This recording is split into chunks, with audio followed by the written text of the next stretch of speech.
नमस्कार। कभी सोचा है राजस्थान में एक ऐसी भी जगह है जहां कहते हैं पहाड़ बोलते हैं और जहां की आदिवासी संस्कृति आज भी सांस लेती है।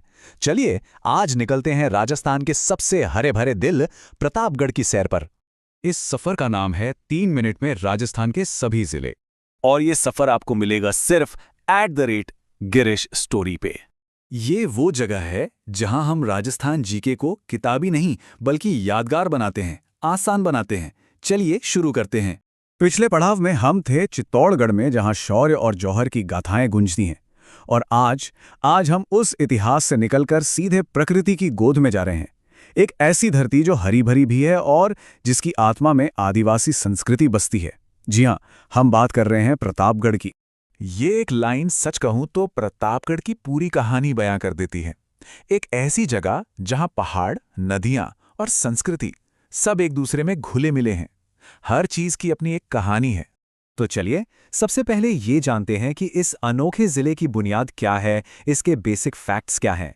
अच्छा, जो लोग एग्जाम की तैयारी कर रहे हैं उनके लिए ये स्लाइड बहुत जरूरी है। देखिए, प्रतापगढ़ आता है उदयपुर संभाग में। और हाँ, ये एक नया जिला है, 26 जनवरी 2008 को ही बना। साक्षरता दर पर भी नजर डालिए, 56.02%, जो हमें इस इलाके के बारे में काफी कुछ बताती है।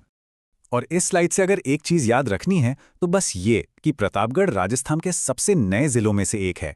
ये सवाल अक्सर पूछा जाता है। ठीक है, तो ये तो हो गई बुनियादी बातें। अब जरा गहराई में उतरते हैं और समझते हैं कि वो क्या चीज है जो प्रतापगढ़ को सच में प्रतापगढ़ बनाती है, यानी वहां की धरती और संस्कृति।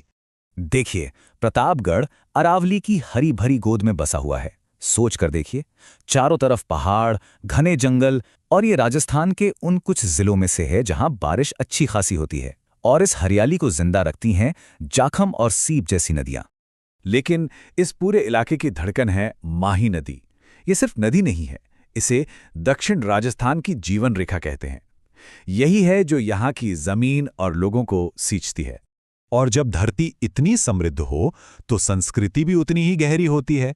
यहाँ की जड़ें भील, मीणा और गरासिया जैसे आदिवासी समुदायों से जुड़ी हैं। इनका गौरी नृत्य, अरे वो सिर्फ एक डांस नहीं है, वो तो चलता फिरता इतिहास है, उनकी कहानियों का मंचन है।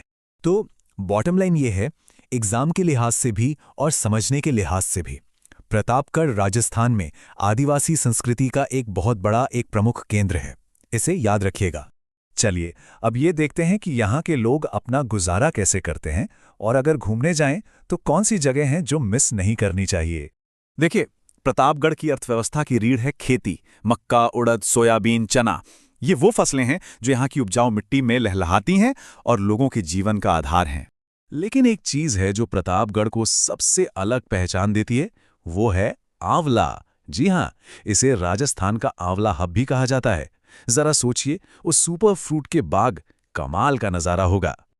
और हाँ, अगर घूमने का प्लान बने तो लिस्ट बना लीजिए। विशाल जाखम बांध देखना है, सीता माता अभयारण्य की हरियाली में खो जाना है, गौतमेश्वर महादेव के मंदिर में शांति महसूस करनी है, और देवद्वार के खूबसूरत नज़ारे तो बिल्कुल भी नहीं छोड़ने हैं। यहाँ एक और मजेदार फैक्ट है, खासकर उनके लिए जिन्हें भूगोल पसंद है। ये जो सीता माता अभयारण्य है ना, ये सिर्फ प्रतापगढ़ में नहीं है। ये असल में 3 जिलों प्रतापगढ़, उदयपुर और चित्तौड़गढ़, तीनों में फैला हुआ है। तो ये सारी बातें मिलकर आज के प्रतापगढ़ की क्या तस्वीर बनाती हैं? आज का प्रतापगढ़ सिर्फ एक पिछड़ा इलाका नहीं है। इस सोच से हमें बाहर निकलना होगा।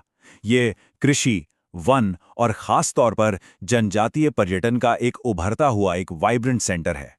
तो ये था प्रतापगढ़, प्रकृति और आदिवासी आत्मा का एक अद्भुत संगम। अगली बार हमारे साथ चलिएगा बांसवाड़ा की ओर, वो जिला जिसे माही का द्वीप जिला भी कहते हैं। बड़ा इंटरेस्टिंग होने वाला है।